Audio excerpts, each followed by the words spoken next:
O Windows Phone era um produto com um potencial enorme que tinha tudo ao seu favor, mas acabou sendo um fracasso espetacular. Apesar dos bilhões de dólares e conexões valiosas da Microsoft, o Windows Phone nunca decolou e entrou para a história como um dos erros mais custosos da Microsoft. Nesse vídeo, vamos analisar as razões por trás do seu fracasso e as ações que a Microsoft poderia ter tomado para evitar isso. Quando Steve Jobs anunciou o iPhone em 2007, revolucionou o mundo dos smartphones. Antes disso, os smartphones tinham telas pequenas e interfaces difíceis de navegar, pois metade do telefone era ocupada por um teclado.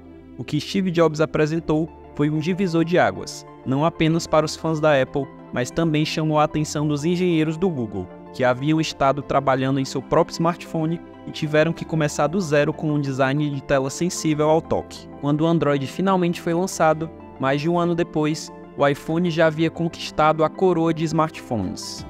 O modelo do iPhone era baseado na exclusividade, produzido inteiramente pela Apple para manter um controle total sobre a experiência do usuário e a qualidade do produto, permitindo que eles cobrassem um preço premium.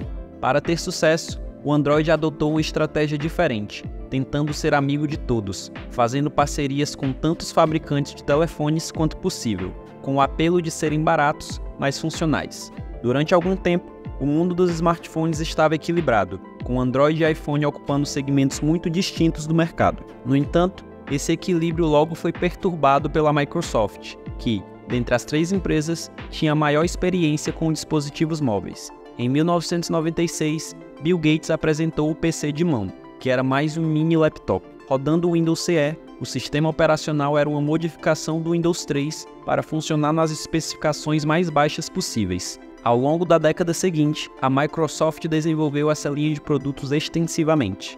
Entre 2006 e 2008, os dispositivos móveis da Microsoft conquistaram 15% do mercado, mais que qualquer concorrente, exceto a Symbian da Nokia. Mas foi exatamente esse sucesso que cegou a Microsoft para a ameaça representada pelo iPhone.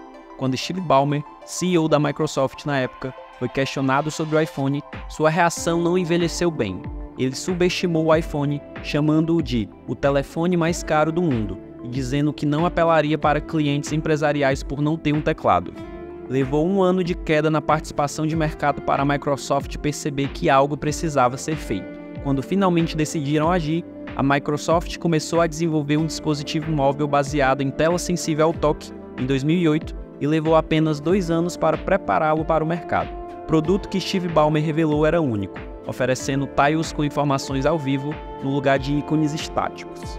Críticos elogiaram o design do Windows Phone, colocando a experiência do usuário ao lado da Apple. No entanto, a Microsoft encontrou um grande problema cedo. Ao tentar estabelecer controle rígido sobre a experiência do usuário e hardware sem realmente fabricar seus próprios telefones, tornou-se bastante difícil para os fabricantes de telefones trabalharem com a Microsoft em comparação com o Android. Como resultado, a maioria decidiu fazer parceria com o Google, deixando a Microsoft em uma posição difícil. A única salvação veio quando a Nokia nomeou um ex-executivo da Microsoft, Stephen Elop, como CEO em 2010, e ele decidiu abandonar o Symbian em favor do Windows Phone. A transição maciça da Nokia para o Windows Phone foi facilitada pelos bilhões de dólares que a Microsoft investiu como pagamentos de suporte à plataforma. Apesar disso, os outros fabricantes de telefones foram ainda mais afastados pela Microsoft. Infelizmente, para a Microsoft, era tarde demais.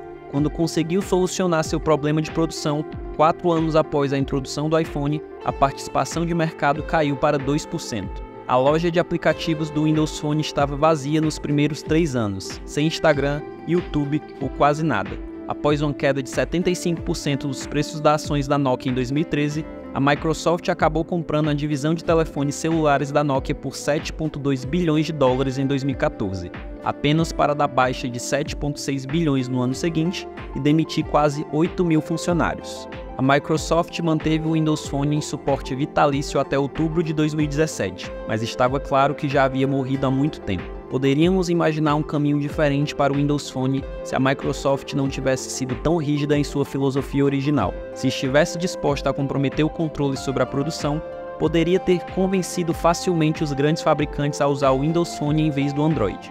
Apesar de ter perdido o mercado de smartphones, a Microsoft já foi responsável por ajudar um dos seus principais concorrentes, a Apple. Clique no vídeo que está passando na sua tela para saber mais sobre essa história. E não deixe de se inscrever no Clube dos Negócios para mais histórias e curiosidades sobre as marcas e empresas que movem o mundo. Até o próximo vídeo.